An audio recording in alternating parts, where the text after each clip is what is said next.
Hello everyone and welcome to another video. Now I can't in good conscience sit here and try to convince you that the RTX 4080 Super is a graphics card for those on a tighter budget. That said, I was fortunate enough to have received a review sample, so I thought I'd approach this video in a way that I know best, and that meant sticking the card in a reasonably priced gaming PC. The model I have here is the ASUS Tough Gaming OC Edition, and it's certainly a chunky chap. Of course, the size isn't just for show. Although the PCB itself is quite compact, it sits atop a metal backplate and is covered with a 3.65 slot heatsink, 3 axial fans which will remain still below 50 degrees, and a die-cast shroud.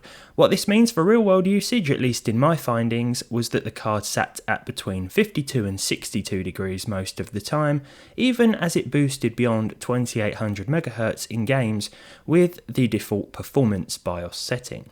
Speaking of performance, let's hook up the triple 8-pin power cable adapter, equip the graphics card support stand, which also doubles as a handy screwdriver, customize our ARGB lighting, and test some games.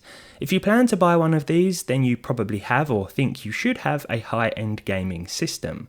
Something like this. This machine has an i9-14900K, 32 gigs of 6400 MHz DDR5, and a 1000 watt Corsair PSU. A system like this will let you take advantage of high resolutions and quality in-game settings with ray tracing, and thanks to a little help from DLSS and or frame generation, even the most intensive titles out right now will run with decent frame rates. Of course, I'd expect no less from a card of this calibre, but this got me thinking. At higher resolutions, the 4080 Super is doing all the heavy lifting, while our CPU sits back and, well, I don't want to say sips power or stays cool, but it's fair to say it isn't exactly being utilised all that much, especially at 2160p. Let's say then, for example, that you have a more mid-range configuration.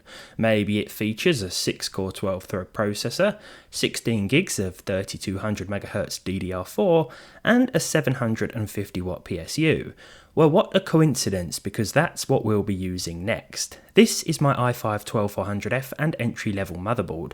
A combo like this is easily recommended, and while I have noticed my CPU holding performance back a little with more powerful cards at lower resolutions, I was curious to see what sort of FPS we'll be missing out on if we pair this chip with the ASUS 4080 Super.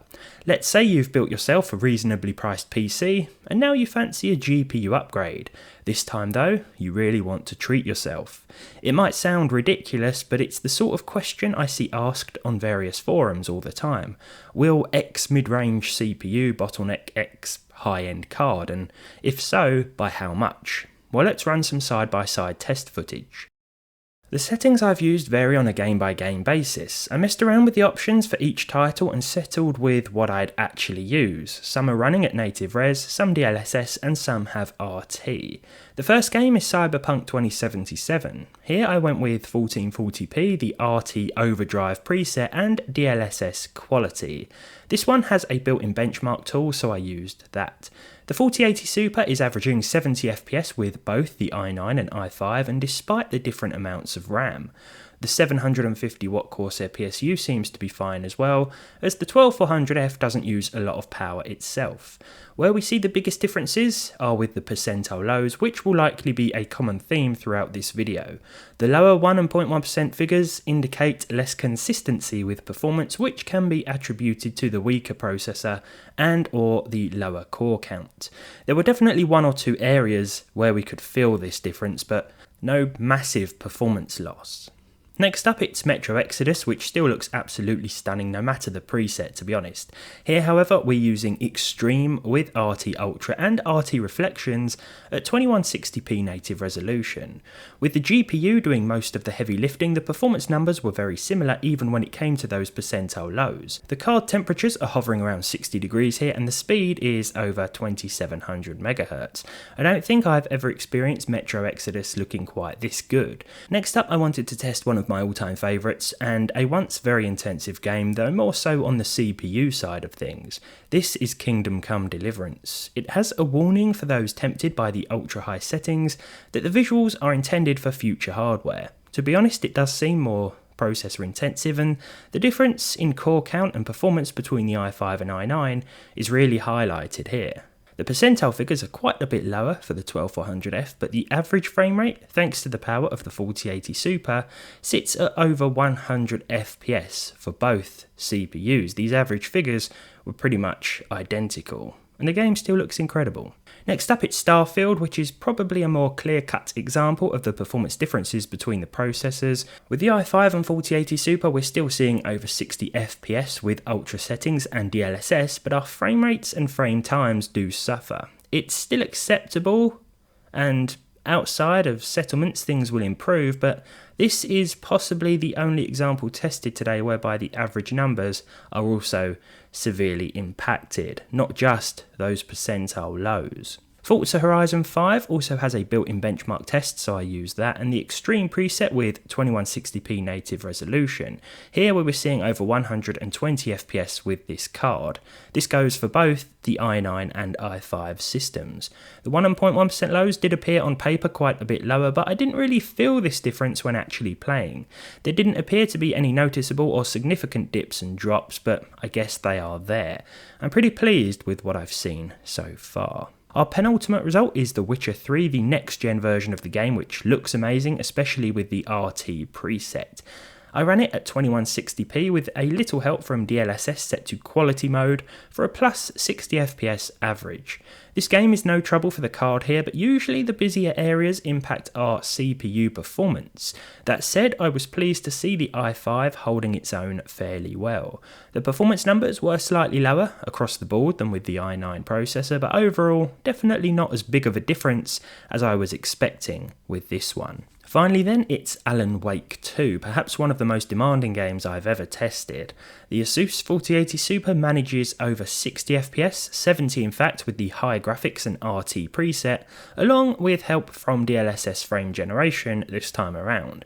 Frame gen is probably one of my favourite features of the 40 series cards, though more so at the lower end, as that's where I feel it's at its most helpful. That said, it is appreciated here and the performance numbers are pretty similar. I'd still recommend sticking to single player titles like this when enabling frame gen. Now overall, this wasn't a 4080 Super review in the traditional sense, but I hope that by approaching it this way, it has at least been helpful.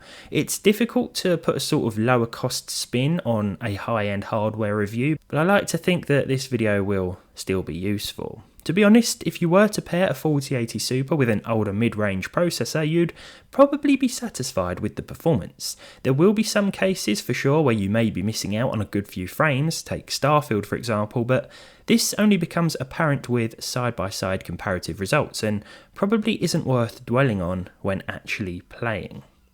If you do have a system like this and want to splash out on a GPU upgrade, the 4070 Super is probably more than enough, especially when you take into account the performance increases that DLSS and FrameGen can provide. There will still be noticeable gains with the 4080 Super at higher resolutions in most scenarios, even if you have this CPU or one that offers similar performance. But there we go. I hope you've enjoyed my slightly different take on the ASUS TUF 4080 Super OC, and while it's always fun messing around with these high-end cards, I hope you can join me next time as we return to the lower end of the performance spectrum. Thank you for watching, and I'll see you all again soon.